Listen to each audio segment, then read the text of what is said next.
Buddhism, Buddha धर्म पे आते हैं। जैन धर्म के बारे में हमने सारी चीज़ें पढ़ ली।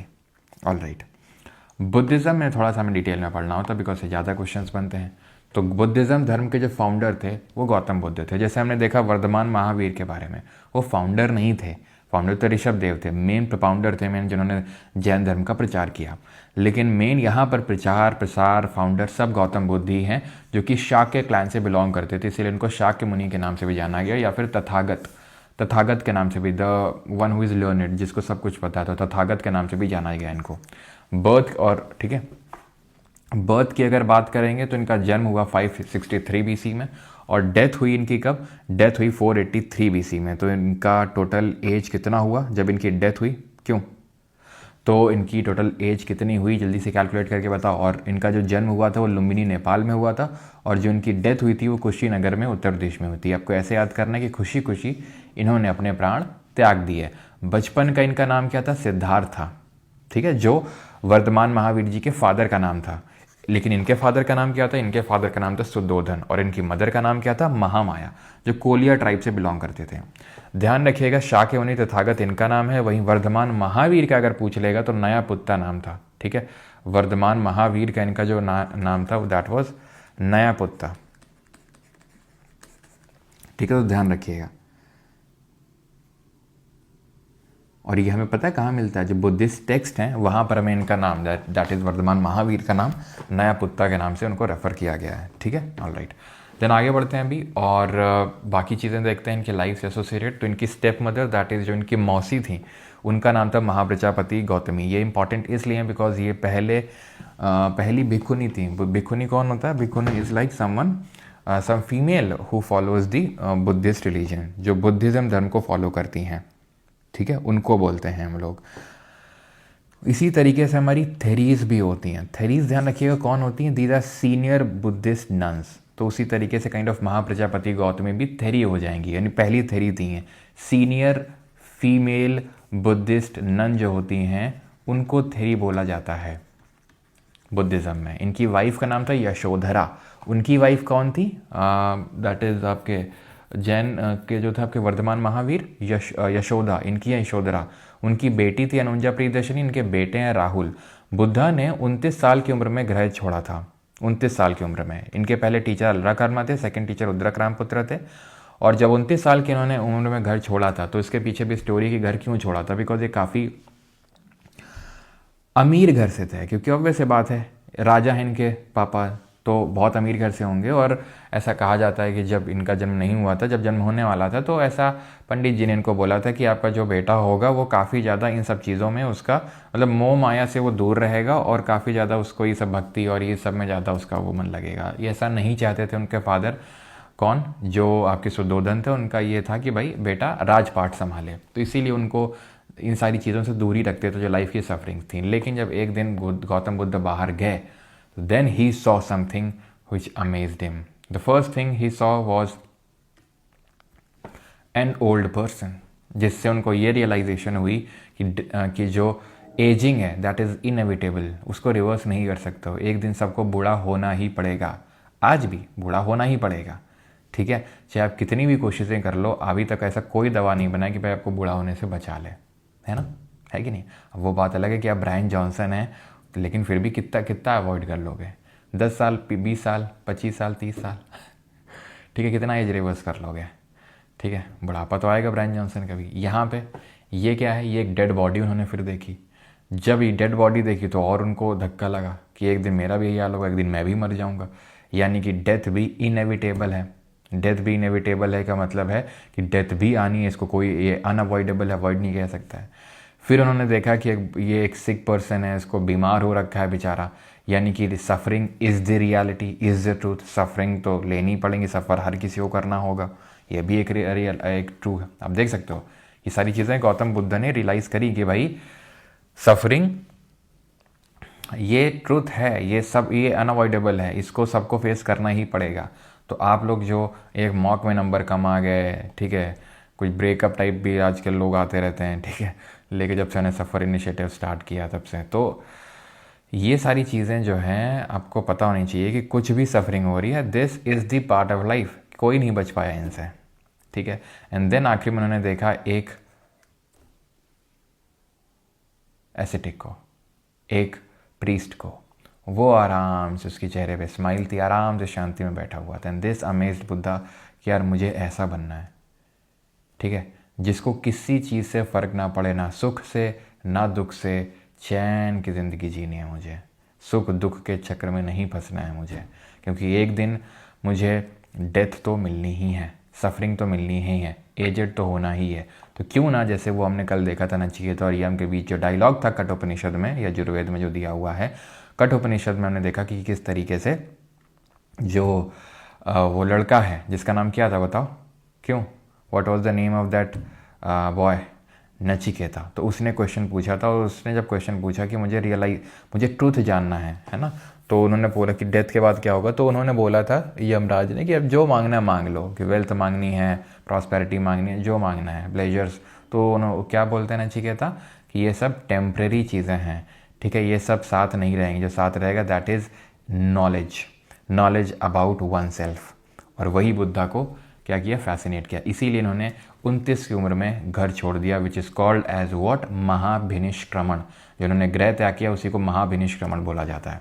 एंड देन 6 ईयर्स के बाद, महावीर को 12 साल के बाद, यानी कि 30 में घर छोड़ा, 42 साल में उनको एनलाइटनमेंट मिली। इनको 6 साल बाद यानी 35 साल में इनको एनलाइटनमेंट की उम्र में एनलाइटनमेंट मिल गई, उरुवेला बोध गया में, under a Bodhi tree. Bodhi tree कोई अच्छा नहीं, पीपल का पेड़ था, उसका नाम फिर बोधि ट्री पड़ गया गौतम बुद्ध पे। फॉर 49 डेज कॉन्टिन्यूसली उन्होंने, पहले तो बहुत ग्रह मतलब घर छोड़े, 6 साल तो हो ही चुके हैं, ठीक है, तो 6 साल इधर उधर गांव से गांव वो गए, लेकिन फाइनली जाके उनको 49 डेज कॉन्टिन्यूसली जब वो बैठे निरंजना रिवर के बैंक्स पे पीपल पेड़ के नीचे, तब उनको एनलाइटनमेंट ज्ञान की प्राप्ति हुई।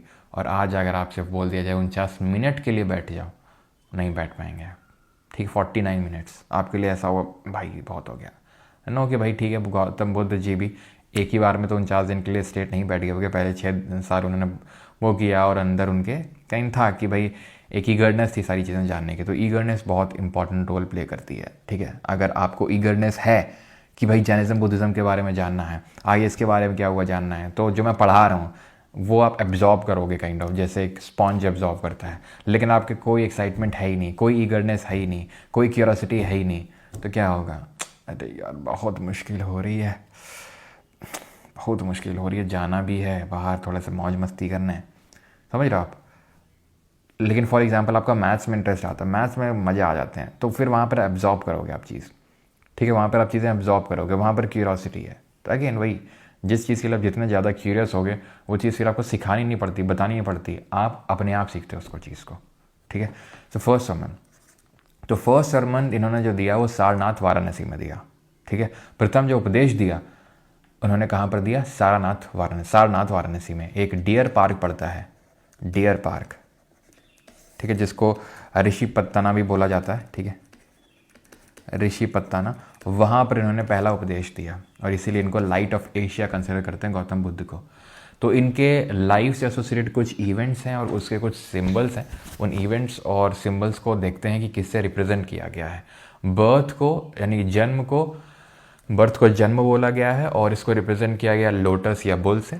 हाउस रिनंसिएशन जो ग्रह त्याग किया गया उसको हम बोलते हैं महाभिनिष्क्रमण, और उसको हॉर्स से रिप्रेजेंट किया जाता है। और जो एनलाइटनमेंट मिली उसको बोला जाता है निर्वाण, बोधि ट्री से रिप्रेजेंट किया जाता है। पहला जो उपदेश दिया धर्म चक्र प्रवर्तन यानी turning the wheel of law, wheel से रिप्रेजेंट किया जाता है। डेथ, इसको बोलते हैं महापरिनिर्वाण, निर्वाण हो गया एनलाइटनमेंट और महापरिनिर्वाण हो गया डेथ। स्तूपा से इसको रिप्रेजेंट करते हैं। गौतम बुद्ध जी के जो घोड़े का नाम था वो कंठक था, ध्यान रखना, कंठक, जिसका यूज करके वो ग्रह त्याग किए थे। और चन्ना, कहीं कहीं पे चन्ना भी देखने को मिलेगा, तो चन्ना वॉज चैरियट, जो चैरियट था, रथ था वो, ठीक है। तो जो हाउस रिनंसिएशन जिसको हम ग्रेट डिपार्चर भी बोलते हैं, उसको हम हॉर्स से रिप्रेजेंट करते हैं, ठीक है, ग्रेट डिपार्चर। क्लियर है यहाँ तक, ऑल राइट। अब आते हैं प्लेसेस सिंबल से, तो हमने देख ही लिए किसको किससे रिप्रेजेंट करते हैं। लोटस बुल से बर्थ को, जो लुम्बिनी में हुई। बोधि ट्री जिसके नीचे, पीपल के पेड़ के नीचे जहाँ पर इनको एनलाइटनमेंट मिला, तो बोधि ट्री से रिप्रेजेंट करते हैं। महाभिनिष्क्रमण जो ग्रह त्याग किया, हॉर्स के कंठक के नाम से जानते हैं, ठीक है। और स्तूपा से इनकी डेथ, महापरिनिर्वाण को रिप्रेजेंट करते हैं। जो पहला उपदेश है वो सारनाथ डियर पार्क में दिया था, आप देख सकते हो 2 डियर बैठे हुए हैं, ठीक है, धर्म चक्र प्रवर्तन, turning the wheel of law. अब जैसे कि हमने जैन धर्म में देखा था कि 5 प्रिंसिपल्स देखे थे, पंचव्रत देखे थे, है ना, कि कुछ अहिंसा नहीं करनी है, सही बोलना है, चुराना नहीं है, कुछ ब्रह्मचर्य रखना है और अपारिग्रह सारी चीज़ों को छोड़ना है। उसी तरीके से बुद्धिस्ट फिलॉसफी भी है। बुद्धिज़्म में सबसे पहले तो 4 नोबल ट्रूथ्स आते हैं, 4 आर्य सत्य आते हैं। पहला सत्य तो ये है द ट्रूथ ऑफ सफरिंग, कि this life is full of suffering, यानी कि ये जो जीवन है ये दुखों से भरा हुआ है। ये गौतम बुद्ध जी का कहना था, बुद्धिस्ट फिलॉसफी में, मैं नहीं कह रहा हूँ, कि जीवन दुखों से भरा हुआ है, दुख ही दुख है हर जगह। क्यों दुख है? What is the cause of suffering? Desires are the root cause of suffering. जो हमारी इच्छाएं हैं वो है हमारी सफरिंग का कॉज। उसकी वजह से हमें इतनी ज़्यादा सफरिंग झेलनी पड़ रही है। कैसे? हमारी इच्छा है कि हमारा सिलेक्शन हो जाए एसएससी में, नहीं होगा तो सफरिंग होगी। हमारी इच्छा है कि हमारी उससे काइंड ऑफ मित्रता हो जाए, नहीं होगी, सफरिंग हो जाएगी। हमारी डिज़ायर है कि वो कार होनी चाहिए हमारे पास, नहीं मिलेगी, सफरिंग हो जाएगी। And this materialistic world tells you to have the desires, है ना, aim for high, always aim for high, है ना। जैसे कि आजकल इंस्टा पे मैं काफ़ी रील्स भी देखते रहता हूँ कि मैं पहले देखो जब मैं 18 साल का था, 17 साल का था, मेरे पास कुछ नहीं था, but a boy dreamed once of having a good life, of having a dream physique. ना, और जो ट्रांजिशन चलेगा, ओहो हो, ठीक है। तो nothing wrong in that, but always remember if there are desires there will be suffering. And again Buddha ये नहीं बोल रहे हैं कि पड़े रहो, डू योर कर्म करो, but without any kind of desire. Hindu धर्म में भी वही है ना। कृष्ण जी क्या कह रहे हैं? कर्म करो, फल की चिंता ना करो। वही बुद्ध जी बोल रहे हैं, डिज़ायर मत करो, कर्म करो। माना ये नहीं बोल रहे कि आराम से लेटे रहो, कर्म करो, लेकिन डिज़ायर मत रखो कि नहीं ये मिलेगा तभी हमें खुशी मिलेगी। समझ रहे हो? Truth of end of suffering, यानी कि इन डिज़ायर्स को ख़त्म करके, यानी या फिर इन सफरिंग को भी ख़त्म किया जा सकता है। ये तीसरा सत्य है। और चौथा सत्य है कि कैसे ख़त्म किया जा सकता है? अष्टांगिका मार्ग को फॉलो करके, यानी 8 फोल्ड पाथ को अगर हम फॉलो करेंगे, उस पर चलेंगे, तो इन दुखों का निवारण भी है, अंत भी किया जा सकता है। और 8 फोल्ड पाथ क्या है? 8 फोल्ड पाथ है राइट माइंडफुलनेस, है ना। हाँ, पढ़ते रहो, सिलेक्शन की टेंशन ना लो। हाँ,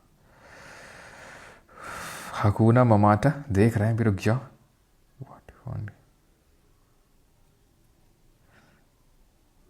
अच्छा, हिंदी वालों को प्रॉब्लम है क्या? अच्छा, प्रॉब्लम कभी ख़त्म होगी नहीं उनकी, है ना। राइट माइंडफुलनेस, सम्यक स्मृति, यानी कि सही हमें माइंडफुलनेस रखनी है, सही चीज़ों को का एक तरीके से हमें क्या करना है? विचार करना है, सही दृष्टि रखनी है चीज़ों के प्रति। हर चीज़ में कुछ गलत नहीं ढूंढने लग जाना है कि इसका मैं कैसे इसका उपयोग कर सकता हूँ, कैसे इसको सामने वाले से मैं अपना लाभ उठा सकता हूँ। राइट इंटेंशन रखना है, सही इंटेंशन रखना है। ऐसा नहीं कि दाना डाल के चिड़िया को बुलाया और पकड़ के पिंजरे में कैद कर दिए। राइट कंसंट्रेशन, सही समाधि में बैठो तो सही चीज़ों को ध्यान करना है। राइट स्पीच, जब मुंह खोलो तो सही ढंग का बोलो, ठीक है, किसी को हर्ट मत करो। राइट एक्शन, सही कर्म करो। राइट एफर्ट मारो, है ना। ऐसा नहीं कि आपको पड़े रहने के बोला जा रहा है। डिज़ायर्स मत रखो, लेकिन राइट एफर्ट तो करना है। राइट लाइवलीहुड, यानी सही आजीविका होनी चाहिए, यानी कि बैलेंस लाइफ होना चाहिए। बुद्ध जी मध्यम मार्ग की बात करते हैं कि सही बैलेंस लाइफ होना चाहिए। जैनिज़्म थोड़े से ज़्यादा एक्सट्रीम फॉर्म ऑफ लाइफ की तरफ है, लेकिन बुद्धिज़्म मध्यम मार्ग की बात करता है, मध्य मार्ग की, यानी कि एक तरीके से जिसको हम होम्योस्टैसिस बोल सकते हैं। राइट, होम्योस्टैसिस का मतलब क्या है? जैसे फॉर एग्जांपल हमारी बॉडी अगर बहुत टाइम में स्ट्रेस में रहेगी तो टूट जाएगी। टूट इन द सेंस कि हमें बहुत सारी प्रॉब्लम होने लगेंगी, ठीक है। तो इसीलिए हमें अपनी बॉडी को टाइम टाइम पे रिलैक्स करते रहना चाहिए, डीप ब्रीथ लेके, ठीक है। हमारी जो शरीर है कि पॉस्चर में बैठे रहेंगे अकड़ जाएगी, तो थोड़ा बहुत गर्दन को रिलैक्स कर लेना चाहिए, हाथों को मूव कर लेना चाहिए। इससे क्या होगा? बॉडी को होम्योस्टैसिस आ जाएगा। ऑलराइट, ठीक है। तो बुद्ध जी का 8 फोल्ड पाथ जो भी हमने देखा कि राइट अंडरस्टैंडिंग रखनी है, right thought, right speech, action, livelihood, effort, mindfulness, concentration, ये सब सही रखना है हमें। This is Buddha's 8 fold path. What are 3 रत्न इन बुद्धिज्म? अभी हमने देखा कि जैनिज्म में 3 रत्न होते हैं, KFC, that is right knowledge, right faith, right, conduct, सम्यक जानना, सम्यक चरित्र, सम्यक दर्शन, है ना।